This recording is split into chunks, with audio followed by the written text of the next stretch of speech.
Hey everyone, TimaeuSS. Welcome to another Artery Gear video. So the Madoka collaboration is finally coming to global, and we'll be getting it tomorrow, so within 24 hours.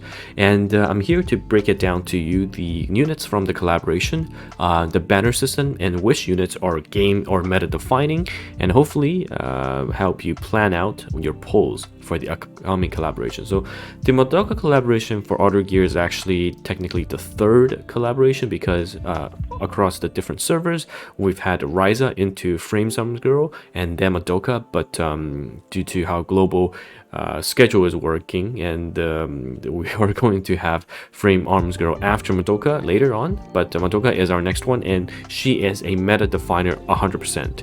But let's go over the 6 limited units that we will be getting throughout this event. So right off the bat, this is the first time where we will be introduced to the dual banner systems. So you can see we have got the Light Arrow Blue Blade and then Shadow Flame and Red Dance. So those are essentially 2 banners, and each banner has 2 units, and that's what's going to be a bit different compared to all of the previous banners we've had, which is just 1 unit, 1 banner.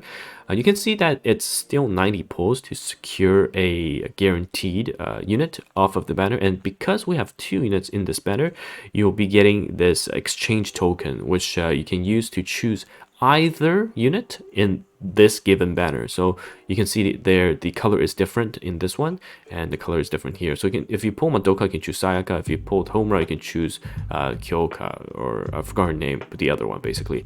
Everything else is very similar to Ryza in the sense that the more pulls you do, the more currencies you get, and these currencies can be used in the shop to exchange for goodies like let's go back.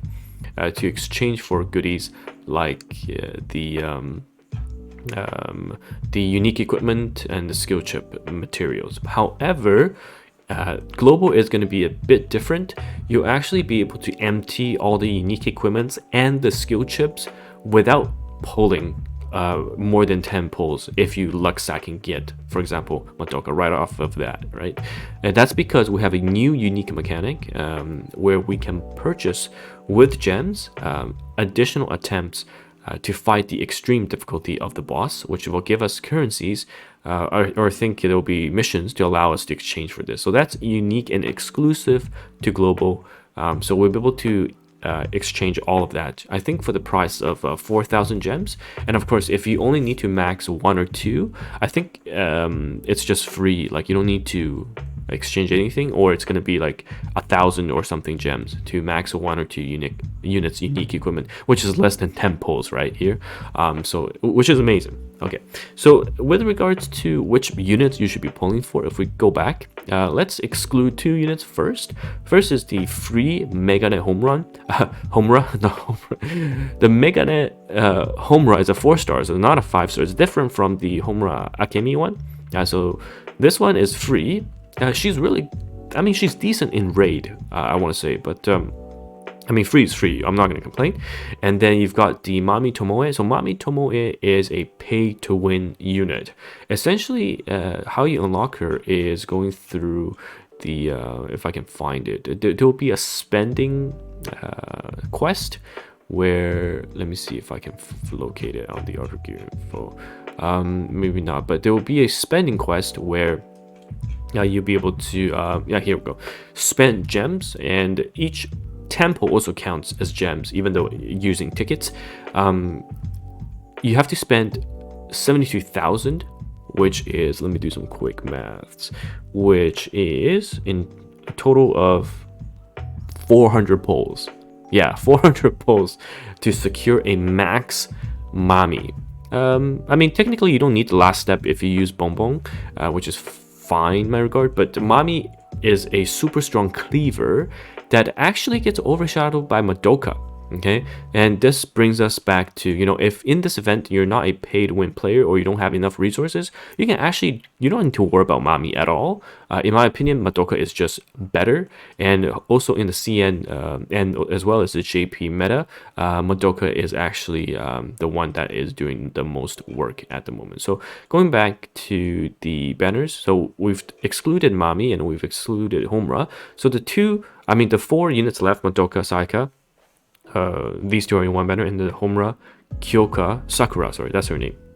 Kyoko, Sakura. Those 4 units, out of all these 4, the one you 100% want to grab is Madoka. So Madoka is really, really good, and let's just go over her skills. So Madoka, it's not the first penetration unit that we had, but I guess I'll bring you guys back to long time ago when Artery Gear was first released in CN. We've had a unit, I forgot her name, but she was able to, actually I can just show you here, but she had a skill that gave penetration. So it was a 4-star unit, it was a healer, I forgot, yeah, this one. So she used to give a penetration buff that stacked with defense down. So it was almost, I think it was nearly 100% penetration, and because of that, you were able to cheese a lot of the bosses just because of the penetration skill. So you put that buff on Sirius, and then S2, S3, they pretty much kills everything. So penetration was very, very overpowered, and later on more and more characters got released and they've been getting penetration as part of their kit. So Madoka is one of them. So her first skill deals damage and gains attack buff for 1 round, plus advances her own action bar, which is pretty nutty. Like, just all things considered, the S1 gives herself an attack buff. S2 summons a ring of arrows on enemies and then has a chance to use it again as a follow-up attack. And I think with unique equipment it also upgrades that, so it pretty much spams S2. And it's AoE, so basically you use it twice, right? It's crazy AoE. But her S3 is where she is going to be shining on. So her third skill is essentially an AoE defense penetration attack. Oh my god. And also, after an active skill is used on any target, the crit damage and her own defense also increases, right? So she keeps stacking her own stats, and this is why it's okay not to have her, I think, at max crit damage. I'm not sure if this is a cap. I honestly forget, so I need to recheck if this goes over the 350. But I know that for some units I've seen, they don't cap it at 350. Maybe it's stat or maybe it's not, but we need to test this. But either way, it's 60% penetration, which is basically a better defense down, because I think defense down is either 50 or 75. But with unique equipment upgrade, and again, you can get unique equipment upgrade really easily in this event, you gain up to 85% pen, which is nuts. And she also has a damage reduction of 30%, right? So she is actually a bit tanky. Crazy, I'm gonna say, very crazy.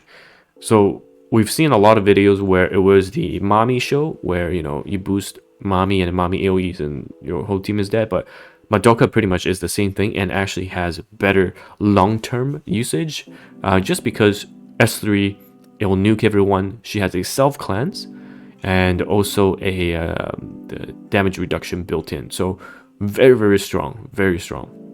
So Madoka is definitely the you want to grab. And in terms of PvE, she can deal with pretty much any non-water type. So Harpist is the easiest, you can just use Roko. But for the other 3, you can just basically use Madoka. Madoka will just cleave everything. So very strong unit, must pull 100%. The second unit to get for this event is actually tied between Kyoko and Homura, and I'll explain why. So for global, the difference between our timing of Madoka collaboration is that we don't have Claris. Okay, Claris is basically an upgrade to Alice. AB pushes the unit and gives attack buff and crit damage buff, and that unit can one-shot everything. So in that sense, Madoka is actually a bit weaker here because she doesn't get the crit damage buff. However, it makes Homura a lot stronger. So what I mean by that is Homura, and we'll just go through her kit. So Homura has a skill that essentially prevents any extra turn mechanic, right? So it's called Absolute Order, and it prevents skills that trigger an extra turn. So you cannot do that, which is basically killing Alice and Sirius S2, or even Lila S2, right? Because you cannot get an extra turn. Basically, This limits a lot of the rampant aggressive team composition, so you can't Alice push into Madoka. You can't max speed Sirius open into Lila push, so that's limited. And it makes her really, really strong for global just because she has that option to prevent the versatility of some of the offensive teams. But we don't have Claris again, so she's very, very good and very, very much on top of the recommendations list from my end. And her rest of her skill is, first skill is a single target damage and repels action bar. And her second skill, we talked about that basically at the beginning of battle, and this you have to have unique equipment to have it trigger at the beginning, I believe, or otherwise it might be a percentage. I do forget, but the absolute order prevents the extra turn mechanic. And then after being attacked, you also use delayed detonation, which increases all enemy cooldown by 1 turn. So it's a CD increase, which is very, very versatile in PvP as well. And there's third skill, stops time, and then lowers their buff duration by 1 turn, and also apply slow and restrict, so no action bar push. And if then the number of debuffs is more than 2, and extend your self buff duration, so Homura self duration by 1 round. And then all debuffs, if all targets have debuffs after attacking, she gets an extra turn. So pretty insane, very, very good self buffs. And her imprint is accuracy, so she gets a whopping 30%, which is fantastic for herself. And then her shield lowers, it basically makes the second skill more usable, but very, very strong. However, once Claris is released, most people actually move towards Kyoko because Homura can't stop the Claris users.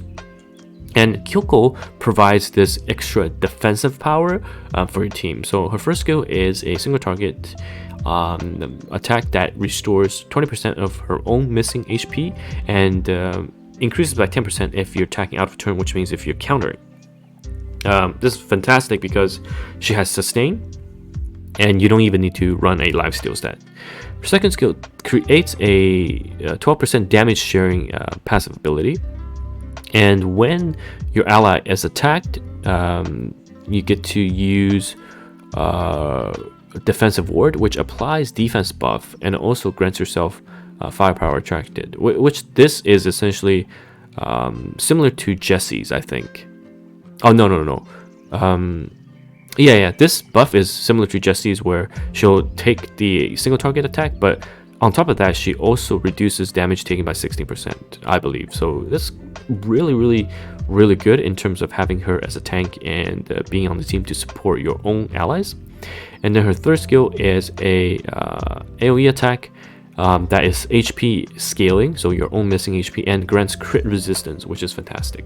So her whole kit basically makes herself super, super resilient, as well as providing survivability to your own teammates as well. And she also cleanses and also increases health restored with the Scarlet Puncture if you have max UE. So this is why on the CN server, actually you see a lot more Kyoko in terms of defense versus Homura, but they all have their uses. And again, recommendations wise, pick up Madoka and then pick up Homura and Kyoko if you can. So if you have basically 90 pulls, pull on the Madoka banner for sure, because you want to secure Madoka, and then you can pull on the Homura and Kyoko banner, and hopefully you get one of them before Pity and exchange the other one for the one that you don't have. That's my recommendation. But these three you must grab. If you can only grab one unit, I would still say Madoka, because it just makes your life easier overall.